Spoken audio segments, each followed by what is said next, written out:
Then the 7 angels who had the 7 trumpets prepared to sound them.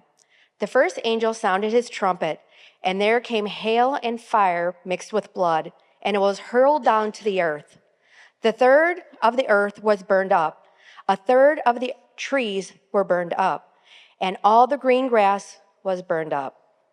The second angel sounded his trumpet, and something like a huge mountain, all ablaze, was thrown into the sea.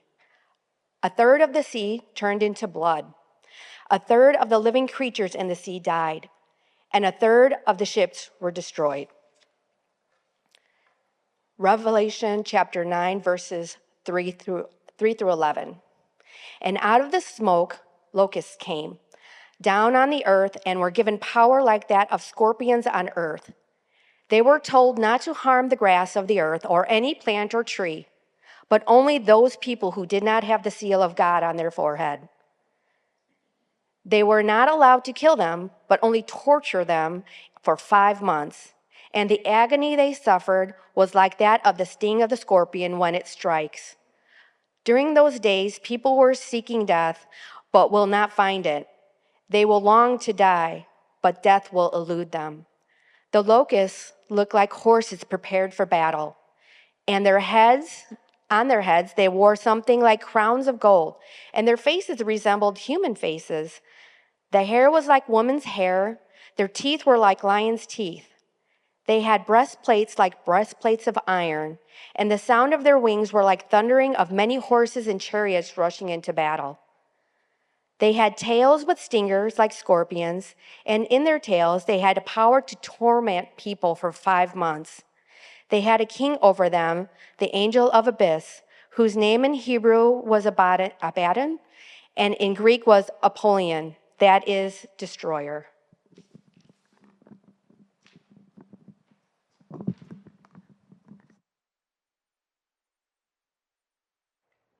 Sweet. Thank you, Kim. And everyone encouraged? Hey, there we go. I'm gonna not try to fall down today, so I'm gonna preach from down here. So, all right. So, one of the most challenging things of studying the book of Revelation is assuming that John is going to write the book of Revelation the way I would do it. Does that make sense? Like, I'm going to stand in present day, and I'm going to look to the future. I'm going to write down what I see. And it's easy to assume that. The problem is, John is a Jewish person living in an Eastern world with an ancient, like he has a background with a plethora of ancient literature that he has to resource to. Does that make sense? So, while it's possible that John is looking to the future, writing down everything that he sees, doesn't know how to describe it, it's not really likely. Does that make sense? So he lives in a time where the text is going to be dictated or influenced by the context that he's living in, and he doesn't necessarily know how to write it down. So we talked about how when Isaiah sees the throne room of God, Jeremiah sees the throne room of God, Ezekiel sees the throne room of God, there's all these different elements, and then John will see it in Revelation, and it's like, oh, I see that, it's a little clear, I see that one's a little clear, and as we get a little bit deeper picture, we're like, oh, that's the bigger picture of the whole thing, right?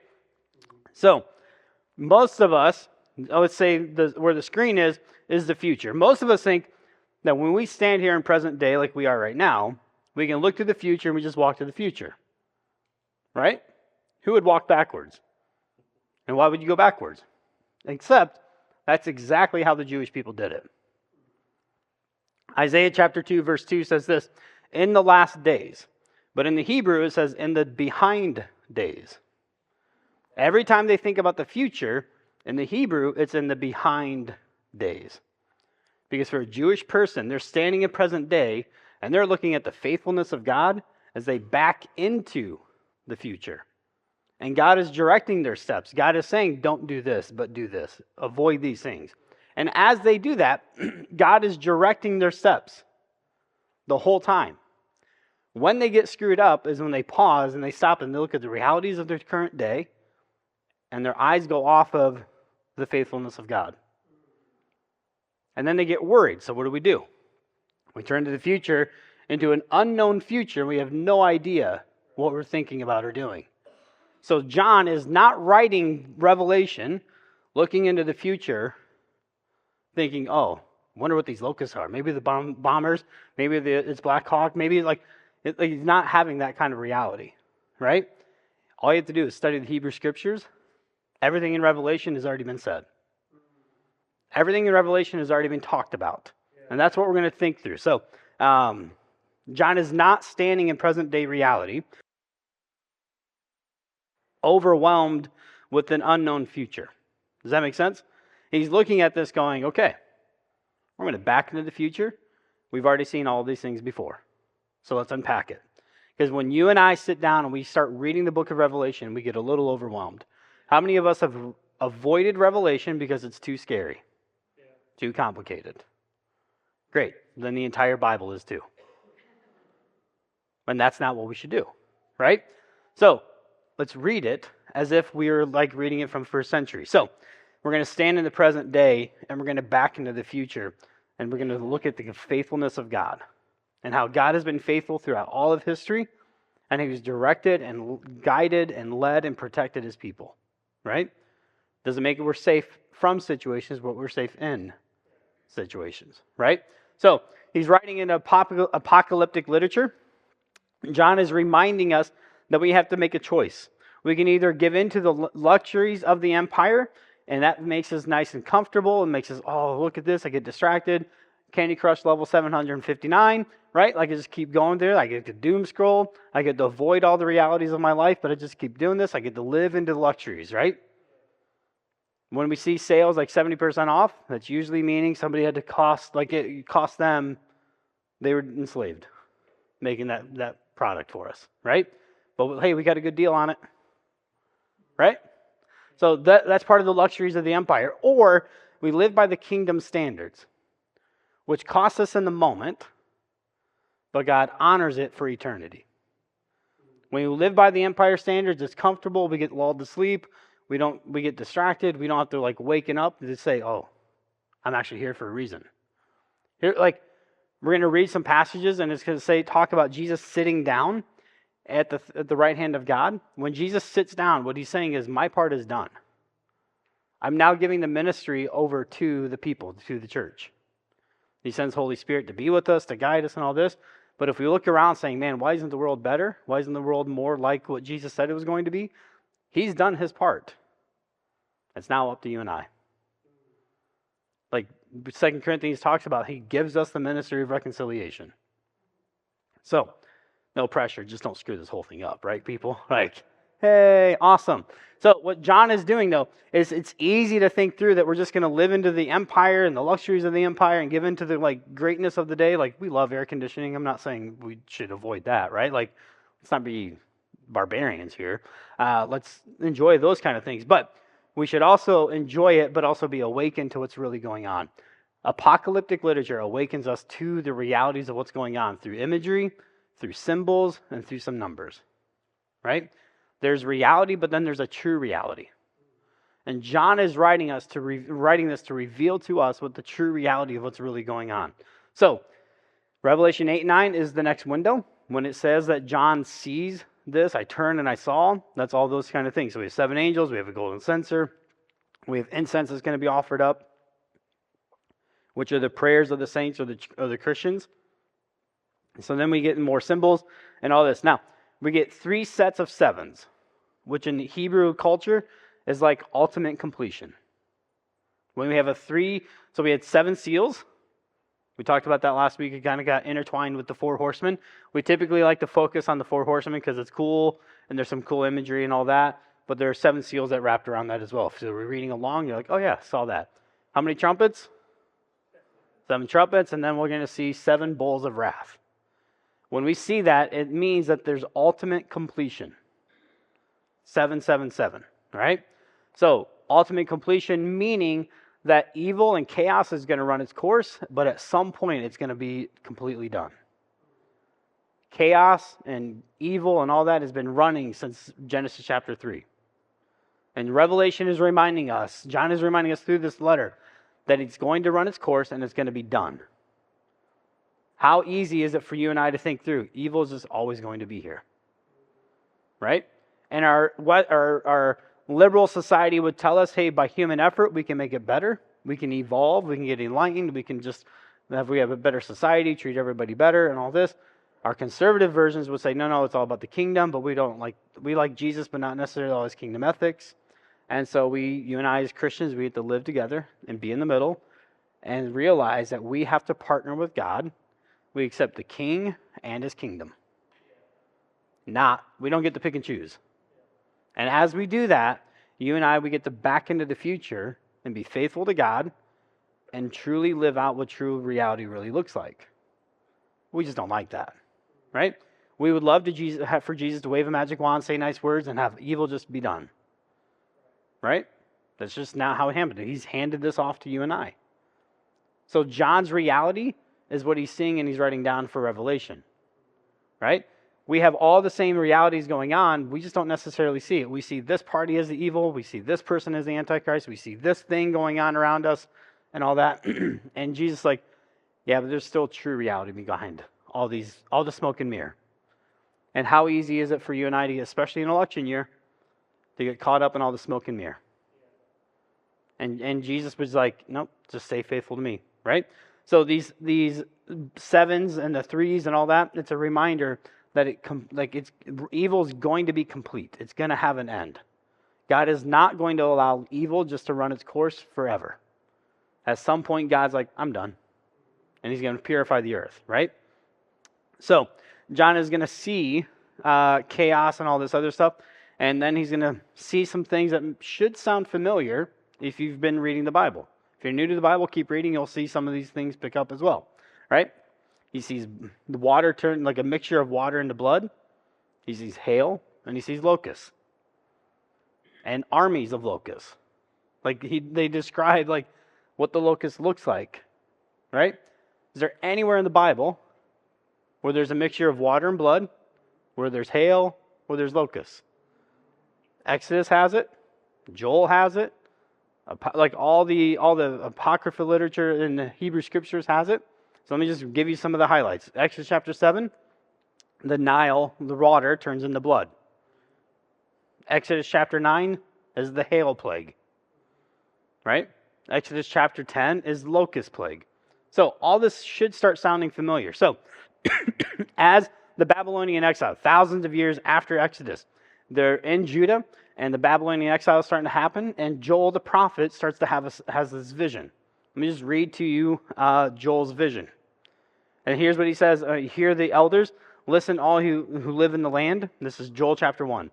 Has anything like this ever happened in your days, or in the days of your ancestors? We always think, God, like, can you do a new thing for me? Like, we want new things all the time. Like, this is going to be great. No one's ever seen this. But then you're like, crap, I don't know if I want to live through this. Listen to the new thing that's going to happen. Tell it to your children and the next generation, all that. What locust swarms have left, the great locusts have eaten. Then the great locusts have left, the young locusts will have eaten. And what the young locusts have left, the other locusts will have eaten. And then he's going to keep going into this, and he's going to keep talking about how they're going to be, like, the army's coming in. A nation is invaded. Now, it gets a little weird in Joel where you're like, is he talking about the army or the locusts? And for Joel, I think it's a little bit of both. Listen to what he says. A nation has invaded my land, and a mighty army without number, and its teeth of a lion, the fangs of a lioness, has laid waste to my vines and ruined all my fig trees. Sound familiar what he just read? Or what Kim just read for us? Right? Like, all of a sudden, now, if you're a Jewish person, you're like, this sounds really familiar. What are the lessons from Exodus? What's the lesson from Joel? And here I am living in 96 AD, and Domitian's my emperor. What do I do? And if you and I are studying the text, like we're studying the scriptures, and we're like, okay, so what does this mean for 2024? Living in America. Are we really going to see locusts everywhere? Now, it's hard for us to fathom this, because we don't even like bugs. We spray everything around us, right? And we're just like, forget it, I'm not even going to have to deal with this. But let me just show you some pictures of locusts. Here's a handful of locusts. Sign that. Anyone want to sign up? Now, this next picture these are all Middle Eastern parts. So this is in North Africa, and the guy is literally in a swarm of locusts. See the next one? You can see how this would devastate crops, people, and all that. There's a report I just read this morning where a group of otters attacked a jogger. Like animals will attack humans. Does that make sense? Locusts, otters. Like nice little cute otters. Like, oh, that's cute. Not so much. Not if they're hungry, right? Now, in Oregon, just a couple years ago, Oregon Highway Patrol had to shut down because these are crickets, but we're going to see a picture of the size of a cricket that happened just a year or two ago. And millions of these landed and died on the highway and became so slick and such a hazard that they had to close down the highway and bring in heavy equipment and scrape the highway so that it wasn't too slick because of the, like, right? When we think of, like, I don't even want, like, and I see bugs in the house and I'm spraying everything. Does that make sense? Like, we're just killing them all. We don't even understand it. We can't fathom this. But this is the reality for 90% of the world, that there's all these kind of things. So, John knows his Old Testament. He's not looking into an unknown future, thinking, oh my goodness, I can't describe locusts. They're like Black Hawk helicopters or B-52 bombers. I can't understand. No. John's not a study of an unknown future. What he is a student of is the Scriptures. Yeah. And so he's looking at God, being faithful to God, and backing into the future. And he's understanding this. So, Joel, the prophet of Joel, is going to start off really, really dark. All this overwhelming thing. But there's a lesson that we need to learn from it. Here's what Joel chapter 2 says. Rend your heart, not your garments. Return to the Lord, your God, for he is gracious and compassionate, slow to anger and abounding in love, and he relents from sending calamity. This calamity may be overwhelming and intense for a moment, but it's not going to end all of it. Now, what does it mean by when he says, rend your hearts and not your garments? In the scripture, you'll see this, that when somebody heard tragic news, they tear their garments. Yeah. Another way of saying they rend their garments. Not Hulk Hogan. You know what I mean? Like, kind of like Hulk Hogan, but like not steroid version of it. So they're rending their garments. They're saying how shocking it is. And so what Joel is writing down is, don't just tear your clothes, but actually change your hearts. This news should pierce your heart. This overwhelming army that is oppressing us should change your hearts. What happened after 9/11 if you were around? Churches were filled, right? And all of a sudden, now, in my opinion, I would say some of it was great, some of it was, but some of it looked like appearance. We went through the motions, right? I remember being a pastor talking to people saying, well, I can't believe those people bombed us. And I was like, can we get away from the those people language? And they're like, well, no, they're the enemy. And I was like, and this person was a Christian for 40, 50 years. And I was 21 or 22 at the time. Very little filter. And I just said, I don't know if you know the scriptures at all then. Read Ephesians chapter 6 and tell me who Paul describes as our enemy. It's not a human. If you think a human is the enemy, you've given into the luxuries of the empire. Right? So let's not go through the motions, right? That's part of rending the garments, not just your heart. What we want to do is be the people who actually have our heart changed, right? This idea is laced all throughout Scripture. Just a weird side note, I'm just going to go through it and you'll be okay. When the curtain is torn in Matthew, that's God rending his garment with the death of his son. From the top to the bottom. It's a thing that's laced all throughout Scriptures that you see over and over and over again. And let's not just go through the people or be the people who go through the motions and rend our garments and change for the moment. But actually have our heart's desires changed, because when our heart's desires are changed, our thoughts and our beliefs are changed, and our actions are changed, and the appearance is changed. If all we do is change our appearance, we're no different than the people of Israel at that time.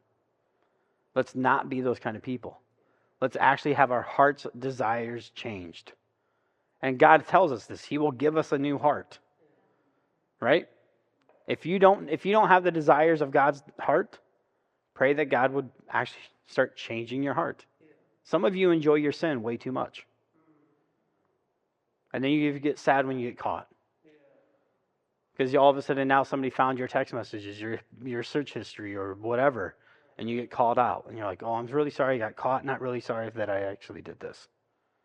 Start asking God, start changing your hearts and your desires. And Jesus will actually do this. That's the whole purpose of the book of Ezekiel, right? So then we get into a third and a third and a third, right?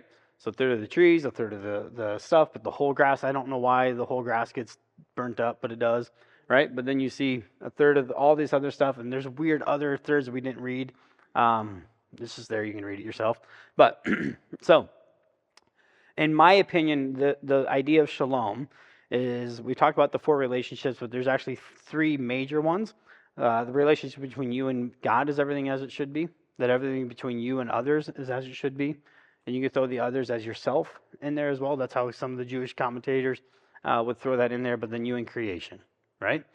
What are trees and grass and animals? They're part of creation, right? So a third and a third and a third. The idea of shalom here is that the relationship of shalom is always in 3s. It's always connected to other things other than just God and you and all that.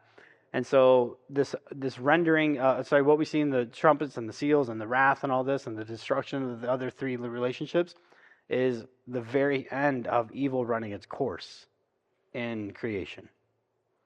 That everything that we see is going to be down to a third, a third, and a third. And what God is going to do for us and stuff like this is give us peace that we can't even understand. And it's always in the thirds. There's always relationships of 3s when it comes to shalom and stuff like that. So, once again, evil will run its course, but here's the hopeful thing. We see it in Joel, we see it in Exodus, is that once the evil has run its course, the kingdom of heaven is just around the corner. Now, if you're in the midst of this and you see a third of the sea creatures die and a third of the trees burnt up and all this, and all the grass is burnt up, you're like, what the crap, God?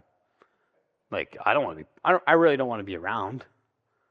But here's the promise that we continue to look. If I continually look back to the faithfulness of God, that I'll be safe in these situations. I'm not necessarily safe from them, but I'll be safe from them, or in them. And every time the book of Revelation talks about the 4 corners of the earth, or even all parts of Scripture, it's a reminder that the kingdom of heaven is not just for the Jewish people. That the 4 corners of the earth are people from all parts of the earth, which are the Gentiles and the pagans, right? And that's a reminder that he's drawing all these people back. If the Hebrew Scriptures talk about this, I was just reading in Nehemiah this promise that God will draw all of his people back, no matter how far the horizon is. That he's going to draw people back to him, right? So John's writings are not just for Jewish people. Great, awesome, right? Like you and I get to read it, right? So he's writing it to Gentiles who are living in the day, and he's drawing this imagery, and he's giving us a sequence of things that are connected, like not necessarily for us, but for the people. Then they're like, oh yeah, we totally understand what he's writing about and the context he's writing in and stuff like that. So he laces all these events together, and if you're a student of the culture, you would understand that. If you're living in the 96 AD, you'd be like, I totally understand this, right? If you and I were to write down the days of the events of our culture, we talk about posting and liking and resharing and all this other stuff, and people have no clue what we're talking about, right? Were we actually driving posts into the ground when I said I was posting something? Not really, right? So all these other kinds of things, right? So we look into this kind of things, and this is what John is doing here. And what he's saying to us is a great reminder that he's staying faithful, looking back into the faithfulness of God, but backing into the future. He's saying, man, there's chaos all over the place, but I don't actually have to get overwhelmed with it, right? And he's trying to draw people back to, no matter if they're Gentiles or Jewish people, back to God. So we don't have to get overwhelmed with who's going to be president, who's going to lead into the unknown futures and the overwhelming and stuff like that. Will the Bears actually make it to the playoffs? We don't know, right? We don't have to worry about this, right? Like for me personally, will Notre Dame ever win a playoff game? I doubt it. Not especially the way they played yesterday, but anyway, like that. It's like all these other things, right? So I can either worry about all these kind of things around me, or I could look at the faithfulness of God and put my hope and my allegiance into the kingdom of God and his standards and all this, instead of standing around looking around going, man, are we going to get a second presidential debate, right? And if we do, what's this going to mean? What's that going to mean? Like all these other things that we could decode and worry about and decipher and all this. Or I can just say, I'm going to be faithful to God. And here's that. So we're going to back into the future, right? So John is pairing all these things, and he's talking to a group of Christians who are Jewish people, and so this is writing into this. But he's also going to start pulling into the Gentiles, right? So we've talked about this going on. And what John is saying in the 7 trumpets is basically, let's let the games begin. Let me walk you through the event that he's doing this. It's in the context of the Olympic Games, which started with the Greeks, and then the Romans kind of perfected it and tweaked it, stuff like that. Especially when it comes to emperor worship. So the first event of all Olympic Games is when the emperor or the Caesar shows up, there's an announcement. And it's announced by this herald who grabs a scroll, he breaks a seal, and he starts listing all the things that the emperor has done, the peoples that he rules, and all this other stuff, how much money he has, and all this. And so then the athletes are presented before Caesar from all around the empire. Like I'm here, here's Roland from Hebron, or all this other stuff, right? And he's going to stand before the emperor, the athletes will, and then the Caesar will say, I have this for you, but yet I hold this against you. And by the way, all of your province got thrown into that statement, not just you as the athlete. You represent your province to the Caesar when you do this. You may be really great at running and wrestling and all this other stuff, but you have all the pressure and you get all the rewards and all the punishment based on that. Just don't screw this up, right? So then the 24 priests of Domitian, or the emperor, that whoever it was at that time, would lead the entire crowd, which is all in all white robes. And the priests wear all white robes with their golden crowns with the divine names of Caesar engraved into them, into worship of the Caesar. And you pray to the Caesar, not for the Caesar. Does that make sense? In our sporting events, we say it's a whiteout and stuff like that. Like we're going to shock them out and stuff like that. And then the herald would announce beginning of the games. And the first event was always the same event across all Olympic Games. It's a chariot race of 4 different horses of 4 different colors. A white, a black, a red horse, and a pale or a spotted horse. If you read last week, you're like, huh. All right. And then after that event, the trumpets would blast 7 times. Sound familiar? Right? And as the trumpets are blasting, now the individual games are on. And they understood how they conducted themselves in these games was a connection of how much their God loved them and how much they loved God, their God, and stuff like that they represented. Now, you could worship all these other gods as long as you also worshiped Caesar. So Christians never really part of this, right? And so as we lean into the shalom of God and his kingdom, we have to understand we're going to live by different standards, and how you and I conduct ourselves in these games matter. That it's not like following Jesus is not just about this 1 hour. That's great. That's awesome. But when you show up Monday morning, that's when the games begin. When you go home and how you treat your spouse, that's when the games begin. When you go home and somebody cuts you off in traffic, that's when the games begin. And how we conduct ourselves in the 167 hours outside of this 1 hour, represents to the world how much we truly lean into the standards of the kingdom or the standards of the empire. There's no middle ground. And if all we do is like we lean in, we go through the motions of the appearance, kind of like what Joel's lesson would be, then we can only handle that for a little bit. All the surface level stuff will happen, and our motives will show up and eventually, right? If you were to show me your calendar and your wallet or your budget, I could tell you where your allegiance is. You could do the same thing for me. Do I live by these standards, or I live by the standards of heaven and Jesus' kingdom? And what does that actually look like?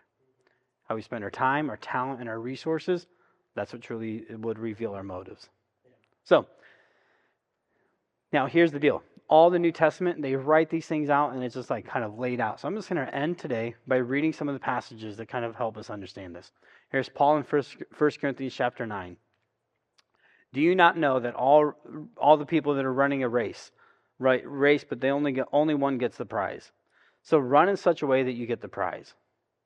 And they didn't believe in participation awards back then either, right? Something we should just get rid of. But everyone who competes in the games go into strict training. They don't hope to win, they train to win. Are you training to win? Or are you just hoping to be good enough? Right? Now, once again, we're not earning our salvation by doing this. We're working out our salvation when we do these things. That God has saved us in such a way that are radically saved. No matter how good your life was before Jesus, you've been radically saved. Jesus paid a payment that you could never have paid with his blood, with his life. And as a result, we give our lives to Christ, but now all of a sudden, now I'm working out that commitment and how I change my life, right? So, they do it for a crown that will not last, but we will do it for a crown that lasts forever. So therefore, I do not run as something aimlessly. I do not fight as a boxer beating into the air. No, I strike a blow to my body and make it my slave. I have preached to others that I myself, so I should not be disqualified. Does that make sense? He's who the author of Hebrews, whoever she was, says this. Therefore, since we are surrounded by such a great cloud of witnesses, let's pause there. The idea that we actually are not in an individual sport. Like Christianity, we love to think it's all about my individualism. But the faithfulness of God would point back and say, man, you have 2,000 plus years of people across this world who've been faithful. Who, as bad as 2020 could have been, people around the world followers of Jesus saw way worse situations. We didn't see persecution. There's real persecution going on. And as good or as bad as 2025 is going to be, we're not alone either. We don't know what the future holds. So you can either get consumed by all that and isolate yourself, or you can be faithful and say, I'm going to look into the faithfulness of God, and I'm going to understand that I'm going to be surrounded by a great witness of people, a cloud of witnesses, right? That I'm not by myself. So let's throw off everything that hinders us and the sin that so easily entangles. The good news about the gospel is that yes, our penalty, our sin is paid for, but also the power of sin no longer has power over you. That we get to actually step away from this power, the thing that so easily entangles us if we choose to. Not just by going through the appearance, and not just by going through the motion saying, oh, look at me, I look and good. No. Changing the heart's desires allows us to not be hindered by the sin that so easily entangles us. And let us run with perseverance the race marked out for us, fixing our eyes on Jesus, the pioneer and the perfecter of our faith. Some of us are willing to even give up so easily because things get a little tough. If you've ever ran a race, there's always a moment where you're like, I don't think I can do this. For me, it's usually within the first 5 minutes. Because why would I keep running? I could just Uber. You know what I mean? And no one's chasing me. There's nothing that's threatening, right? So now I just don't run. But when I did run, there's a moment within the first 5 minutes of a race of I guess I have to keep going. And then there's a second wall that's man, I remember I ran a 25K, which is over 15 miles. And I was at 15 some odd miles. I had a tenth left. And I was I think I'm just going to give up. How dumb would that have been? Right? My sister ran 100 miles in 24 hours. She got to 99 and a half miles. And she ran for 24 hours straight, right? We're drinking all these random stuff. She's eating ramen noodles in the middle of the night. We're in the Las Vegas area. And she was I think I'm done. I don't think I can do this anymore. And her husband at the time and we're you've got this. And so I start mocking her, and her husband starts encouraging her at the time. So good ways to balance it out, right? But some of us are willing to give up, and God's man, I'm so close to perfecting the faith in you. Stay with it. Do not give up, right?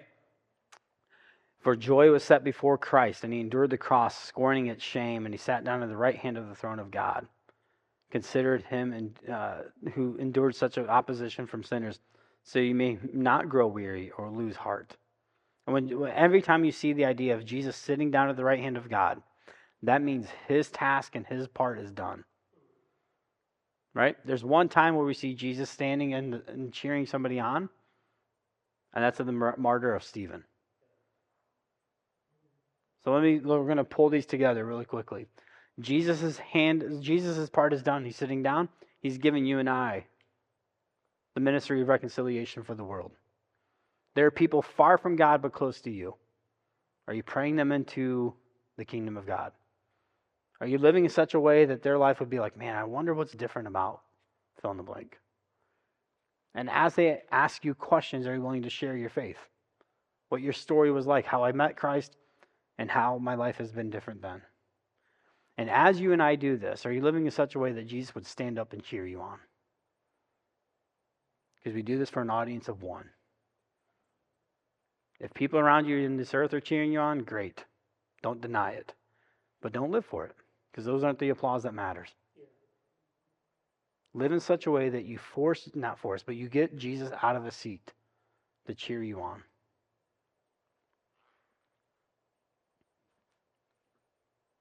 With your faithfulness, with your dedication, by not giving in to the standards of this world.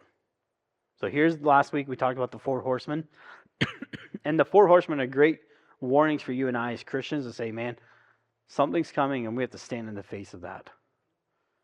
And while the government leaders, the kingdoms, and the celebrities of the time are going to run to the mountains and hide and not be able to withstand it, the church gets to stand in the face of the 4 horsemen and worship Jesus in spite of it all. And that was that warning then. The 7 trumpets are the God's warning to the rest of this world that judgment is coming. It may not be here, but it's coming. If I stand in train tracks, it doesn't matter how far off that train is, it's still coming. It may take a while, but it's still getting there. And that's the 7 trumpets. So learn the lessons from Exodus and Joel and repent and turn back to God. Exodus, Pharaoh thought he was God and that his kingdom would last forever. And then God dismantles it, right? Joel, they thought the army was so overwhelming that it was the true reality. And Joel shows us that there's an ultimate reality. Same thing with John right now. So non-followers of Jesus resist the 7 trumpets. Like when 7 trumpets happen, realize that the judgment's coming. If you're around and you hear 7 trumpet blasts, I'm going to laugh. We walk out here and there's like trumpeters blasting somewhere. That would be really funny to me. I should have planned it. Man, next time I preach on this, that's what I'm doing. Realize that God's judgment is coming. And that you and I only have a limited time to turn back to God and his ways. And how do we actually do that? We admit our need for God. We admit our sins. We believe that Jesus is who he says he is. Some of us, we go through this life and we think we don't actually need God. We think we have this. Our goodness, our good deeds and all this other stuff. And we want to just kind of go through this. And we need to actually acknowledge we need you, Jesus. Those words need to come out of your mouth at some point. And then we commit our ways to his ways. It may be once, all of a sudden you just change everything around you. And it may be like small little steps and progress, but there should be some change. If you've been a Christian for longer than 2 days, your life should look different than it did 2 days ago. There should be some progressive steps of me living a completely different way by completely different standards. If you look more like the world around you, you've probably given in to the luxuries of the empire. Not by the standards that Jesus explains in the Sermon on the Mount. But here's the deal. You and I can't decide for you. And as we step into the future and I would ask you to turn around and face the faithfulness of God and lean back into the future. Not stand forward and look into an unknown future. Because that's scary and overwhelming. Let's pray. God, thanks for this day. Thanks for who you are and everything you've done for us. Jesus, we thank you that you've been faithful from the very beginning of creation. Going all the way back into Genesis chapter 3, you did not leave us, we left you. We thought that we could do this world and this life based on our standards and not yours. And from that moment, you've put a plan of redemption and restoration into place. And Jesus, we thank you that you stepped out of heaven at the fullness of time. And that you offered your body and your blood as a sacrifice to pay the penalty of sin. And living by your standards helps us to be entangled from the power of sin. That we can just kind of walk that off and not get so entangled by that. So Jesus, I pray right now that we would live by your standards. That we would live by what you've called us to. And as the unknown starts to unravel, and the unknown future, we don't have a clue what's going to happen.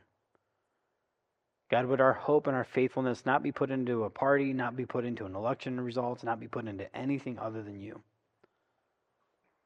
And for some of us, God, we just literally need to turn around and look at the faithfulness that you have and step into the future backwards. And as we do that, God, I pray that you'd help us to understand that you're with us. We love you, Jesus. James, I pray this. Amen. Well, hey, if you need prayer for anything, I'd love to connect with you back at the Green Wall. If you're new with us, step into guest services. And don't forget, ask God, hey, how much should I give for Mission Sunday? Let's go. Be the church. Have a good week. We'll see you next Sunday.